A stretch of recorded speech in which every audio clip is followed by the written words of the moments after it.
හිටියා හරිම නුවණක්කාර අන්න ගුණය හපත් වඳුරු රජු.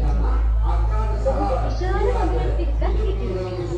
ඉතින් මේ වඳුරු රජු තමන්ගේ පිරිසට එක්කම හොඳ අවවාද අනුශාසනා කරලා වඳුරුලට කරදර වලින් බේරගත්තා.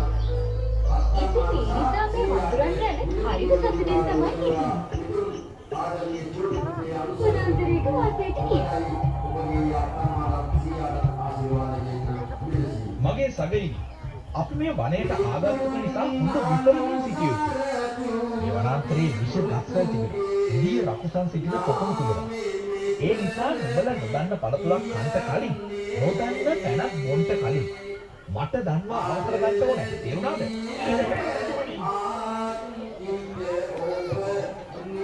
මෙහෙම කාලයක් ගත දවසක් වනාන්තරයේ කීප දෙනෙක් බීමට වතුර හොයාගෙන යන අතරේ දැක්කා ලස්සන පොකුණක් තියෙනවා. නියම මල් පිරලා තිබුණ පොකුණේ වතුර නිල් පාටින් දිලිසුණා.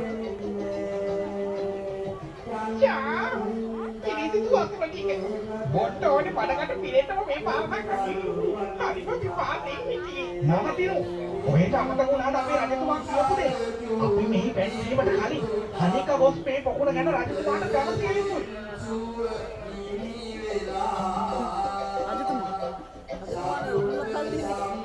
රජතුමනි කැලේ මැද ලස්සන පැන් පිරුණු පොකුණක් අපි ආපු වුණා.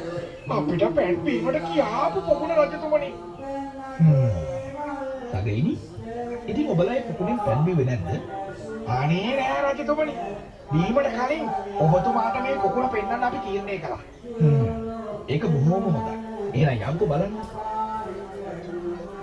වඳුරු පිරිස රජතුමා සමග පොකුණ ළඟට ගියා. දැන් ඉතින් වඳුරන් සියලු දෙනාම රජතුමා වතුර බොන්න අවසර දෙනකම් ඔයිල සිල්ලෙන් කඩාගෙන ඉන්නවා. ඉතින් මේ රජතුමා එසේ මෙසේ කෙනෙක් නෙවෙයි කියලා දුවල පුතා දන්නවනේ. ඔය මොකද පොකුණට බහින්නේ නැතිව පොකුණ වටේ ඇවිදින හොඳට විතරක් බලනවා. සතුන් පොකුණට බැහැපු අඩි සලකුණ පමණයි දක්නට ඇත්තේ. නැවත ගොඩාපු කිසිම සලකුණක් පේන්නේ නැහැ. සගයිනි ඔබලා කළ වැඩේ බොහෝම අපූර්වයි.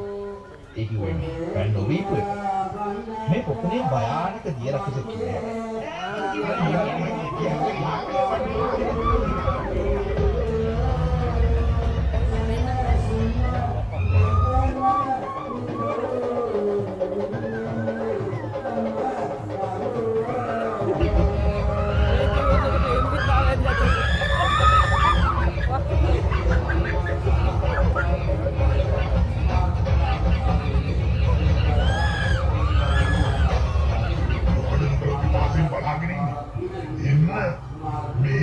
dia පානය කරන්න.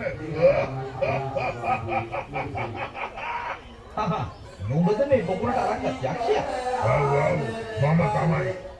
මේ ලස්සන පොකුණයි මට. එතකොට පොකුණට බහිර ඕනම කෙනෙක්ම ඔබ පිළිගන්නවා. මේ පොකුණට බහින කුල්ලෙක්වත් මං ඉතුරු කරන්නේ නැහැ. මං නුඹලා හැමෝම කනවා. එහෙම කොහෙද? දැනගන්නවා රකුසෝ මං අපේ එකෙක්වත් නුඹට කන්ට ඉඩ තියන්නේ. හොඳයි. එහෙමනම් ඉතින් පැන් බීපල්ල බලන්න. ඔව්. අපි මේ පොකුණෙන් පැනුත් බීලා යන්නේ. ඒ වගේම නුඹට කොදුරු වෙන්නේ නැහැ. පොකුණට බහින්න පොඩ හැකියාවක් බලමු. හොඳයි එහෙනම්. පොකුණට බහින්නේ නැතුව පැන් මොන හැටි මම නුඹට පෙන්නන්නම්. එන්න කියපු වඳුරු රජතුමා පොකුණ ළඟ තිබුණු බටපොකුණ ළඟට ගිහින් එක බට ගහක් හදාගෙන මේ බටේ ඇතුලේ තියෙන සියලුම පොළොස් නැති වේවා කියලා ප්‍රාර්ථනාවක් කළා. ඒක ඒ විදිහටම සිද්ධ වුණා. බට ගහ තනි පිටුරක් වලින් බටයක් බවට පත් වුණා. ඊට පස්සේ මේ බට පඳුරේ සියලුම බටගස්වල පොළොස් නැති වේවා කියලා ප්‍රාර්ථනා කළා.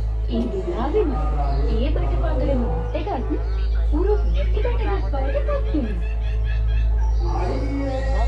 ඉතින් වඳුරු රැළම මේ ගුණස්කාර රජතුමා නිසා නිරක්ෂක දිලිනුවි ඇසතරම් අසුර පිළිගන්නවා.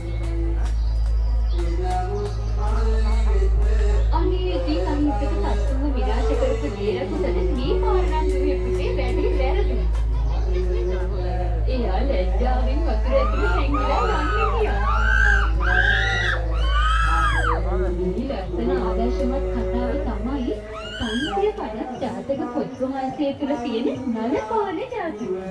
ඉතින් ඒ කාලේ බුද්ධිමත් වඳුරු රජතුමා ලෙස ඉපද සිටියේ අපමහා බෝසතාණන් වහන්සේ.